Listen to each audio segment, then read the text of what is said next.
Hi everyone! Ngayon ipapakita ko po sa inyo itong DXN Ganoderma Ganothelium. Ito po ay napakaganda po sa katawan. Yan po. Yan. Ito po ang aking ginagamit. Ito po ang aking iniinom.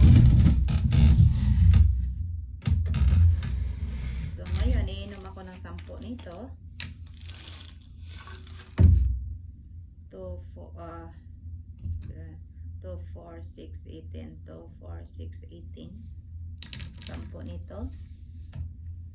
Tapos, ito naman, ito po ang Rishigano.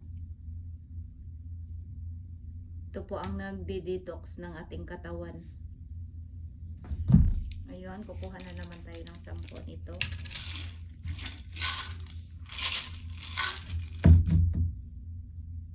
So, 4, 6, 8, 10.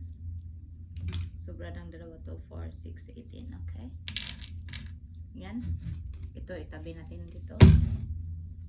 Tapos, ito namang bee pollen. Maganda naman ito.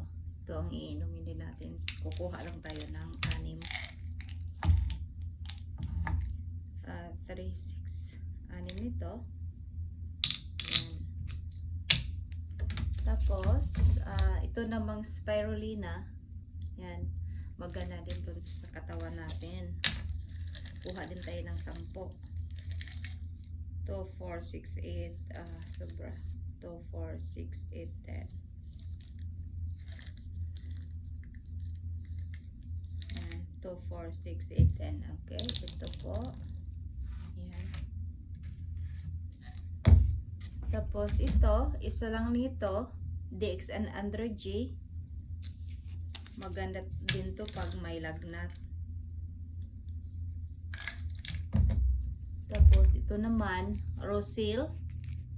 Yan. Maganda din to, vitamin C sa katawan.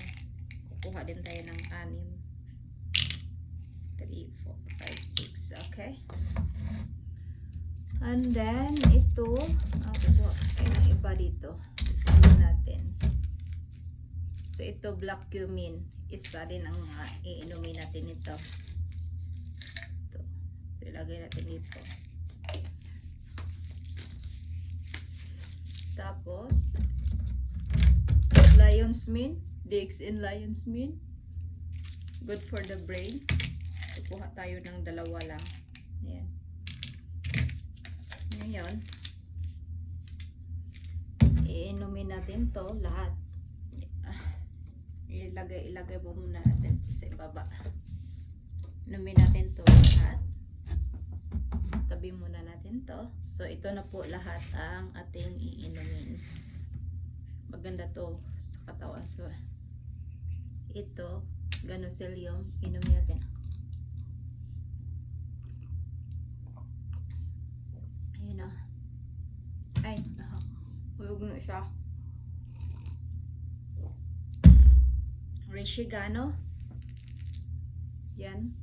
Iinom din.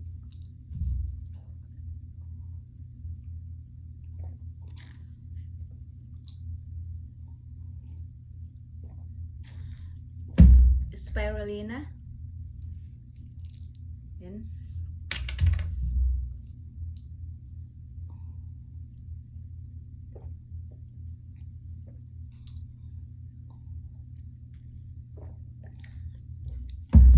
Rosil.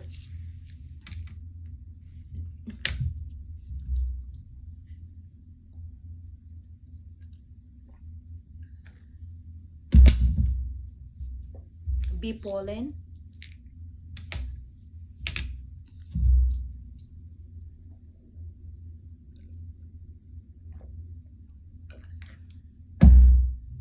Ito naman lion's mane and androgy. And black cumin.